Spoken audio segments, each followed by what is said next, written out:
안녕하십니까. 황태순TV의 황태순입니다. 2021년 1월 31일 일요일 오후입니다. 지금 북한 원자력 발전소 비밀 지원 문건, 이것을 두고 여야 간의 공방이 격화되고 있습니다. 황태순TV에서도 어제 그제 연 이틀에 걸쳐서 그 문제를 갖다 집중 다루고 있습니다만, 드디어 청와대에서 발끈하고 문재인 대통령이 발끈하고 나서니 민주당에서 이낙연 대표를 비롯해서 윤건영 의원을 비롯해서 심지어는 산업자원부와 별로 관계도 없는 서울시 이제 부시장 출신, 지방공무원 출신이죠. 부시장 윤준병 의원까지 나와서 뭐 이런저런 되지 않는 이야기로 지금 문재인 대통령 쉴드를 치기 위해서 애를 어마어마하게 쓰고 있습니다. 핵심 어제 그제 계속 말씀드렸습니다만은, 지난 2018년 4월 27일 4.27 남북정상회담 당시 보도다리에서 44분간에 걸쳐서 밀담을 나누었고, 그 중에 유일하게 문재인 대통령의 육성이 남아있는 것이 있죠. 발전소 문제는. 그리고 그 이후 한 열흘 보름 후에 산업부 공무원들은 북한 원자력 발전소 지원을 위해서 각종 계획들을 입안하기 시작합니다. 그리고 그것과 별개로 보면은 대한민국의 월성 원전 1호기를 갖다 조기에 고사시키기 위해서, 말려주기 위해서 이런저런 업무를 추진하던 그러한 흔적들이 감사원에 의해서 감사 대상이 되자 530개 파일을 갖다 삭제했습니다. 그리고 그 파일을 삭제한 파일을 갖다가 복원하고 보니 거기에 북한 원전 지원, 심지어는 1995년부터 몇 년간에 걸쳐서 북한에 지어주려 했던 한반도 개발 계획이죠. 에너지 개발 계획에 따라서 지어주기로 했던 키도 사업에 의해서 지어주기로 했던, 거기에 경수로 두 개 건설 사업에 관여했던 관계자 전문가들 갖다가 리스트를 갖다가 정리하고, 이와 저와 같이 현실적으로 사실상 유엔 안보리에 의해서 대북 전략 물자는 수출 금지되어 있습니다. 현실적으로 참 북한에 건설하기 쉽지 않은데, 어쨌든 건설이라는 것은 실제 오프라인상의 행동이고, 문재인 대통령이 김정은에게 전해주었던 USB에 원자력 발전소 건설과 관련된 중요한 이러저러한 제안과 이러저러한 구체적인 기밀, 비밀 등이 건네주었고, 그런 흐름 속에서 산업자원부에서 구체적으로 이제 조만간 북한에다가 건설 사업을, 원자력 발전소를 건설하기 위한 구체적 계획을 입안했다면 이거는 어마어마한 이적 행위죠. 이거는 단순히 국기문란, 국정농단의 차원을 넘어서 그야말로 이적 행위입니다. 지금 보면 헌법 84조는 현직 대통령은 재임 중에 내란과 외환의 죄를 범하지 아니하고는 형사상 소출을 갖다 받지 아니한다고 되어 있습니다. 그런데 문재인 대통령이 취임사에서 얘기했던 한 번도 경험해보지 못한 나라를 만들겠다는 뜨거운 열망으로 가득 차 있다, 이렇게 얘기했습니다만, 실제 지금 보면 문재인 대통령은 만약에 이번에 북한의 원자력 발전소를 비밀리에 지어주었다라는 검찰의 그 공소장 내용이 사실이라면은, 정말 대한민국 국민은 한 번도 경험해보지 못한 그런 상황을 갖다가 접할 수 있을 것 같습니다. 사실 대한민국 참 보면 1948년 대한민국이 건국된 이후에 수많은 일이 있었죠.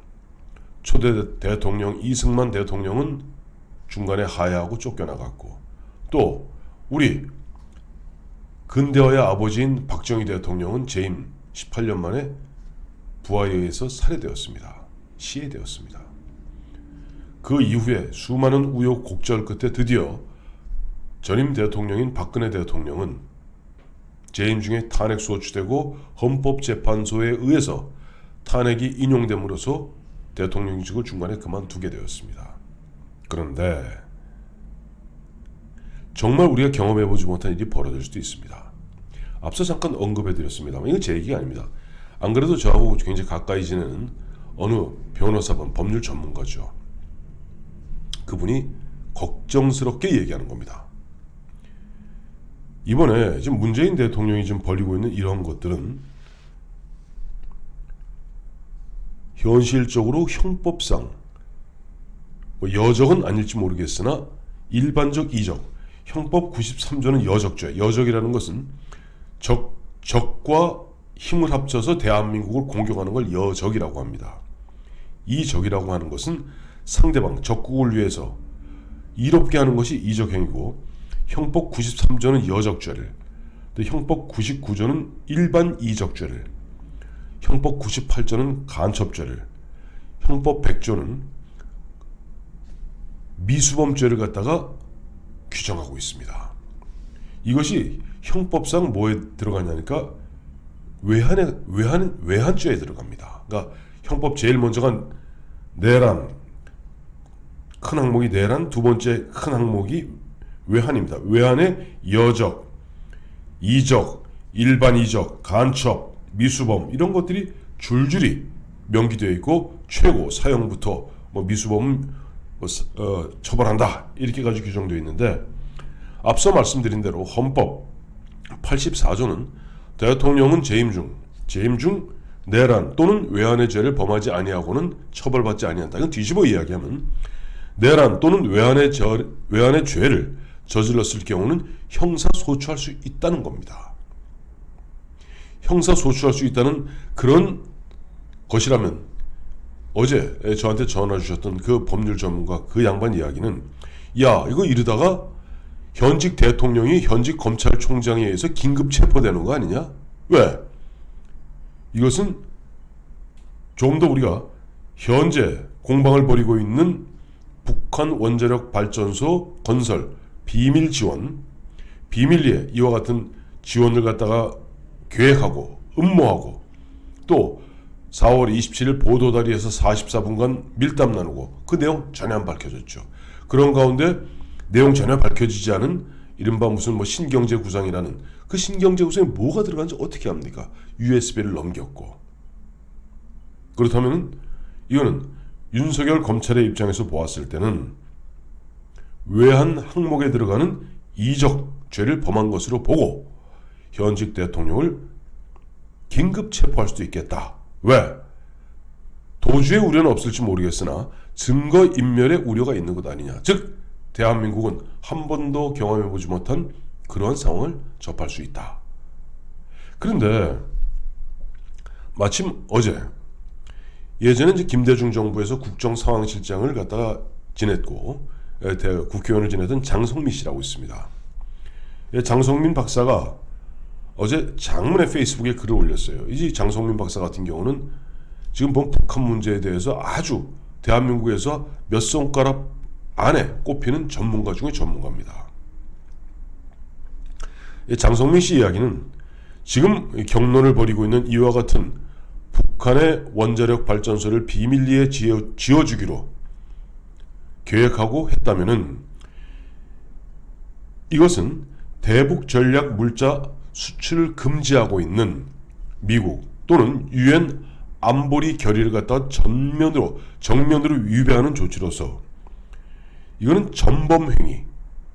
남북한은 사실 적대국가입니다. 지금 누가 뭐래도 지금 휴전 중에 있을 뿐입니다. 전범행위이자 적대적 이적 행위로 간주될 수밖에 없다. 결국 문재인 대통령은 현재 논란이 되고 있는 이와 같은 사실이, 이와 같은 이야기들이 사실이라면 퇴임 후에 국제형사재판소에 회부되어 거기에 호송돼서 재판을 받을 위험성이 있다 경고했습니다. 그야말로 대한민국 전직 국가원수가 국제형사재판소 재판정에 호송되어서 쓰는 그런 일이 벌어질 수도 있다는 위험성을 경고한 겁니다. 안 믿어지신다고요?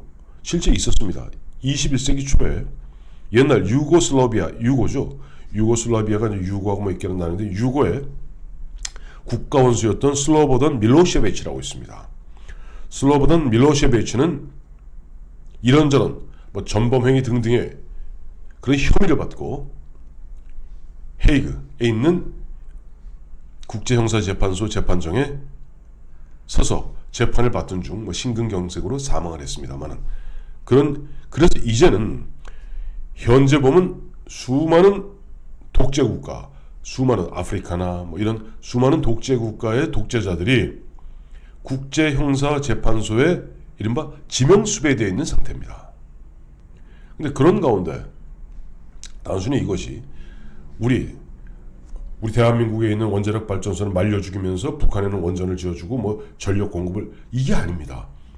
북한은 이미 1995년 제네바 합의에 의해서 북한의 키도 미국과 한국과 일본이 3국이 돈을 대고 기술을 대고 등등등등 해서 북한의 경수로로 2개를 지어주기로 했던 25년 전의 상황과 2006년에 북한이 제1차 핵실험 이후에 드디어는 자기들이 핵 강성 대국 선언하고 현실적으로 미국을 본토로 공격할 수 있는 ICBM 지금 완성 단계에 이르렀고 이미 핵탄두는 많게는 70기까지 있다고 미 정보당국은 파악하고 있습니다. 그런데 우리가 거기다가 지금 그래서 유엔 안보리에서는 각종 결의를 통해서 북한에 심지어는 꼬냑 한 병도 제대로, 향수 하나도 제대로 못 들어가게 꽁꽁 틀어막고 있습니다. 그런데 대한민국 대통령이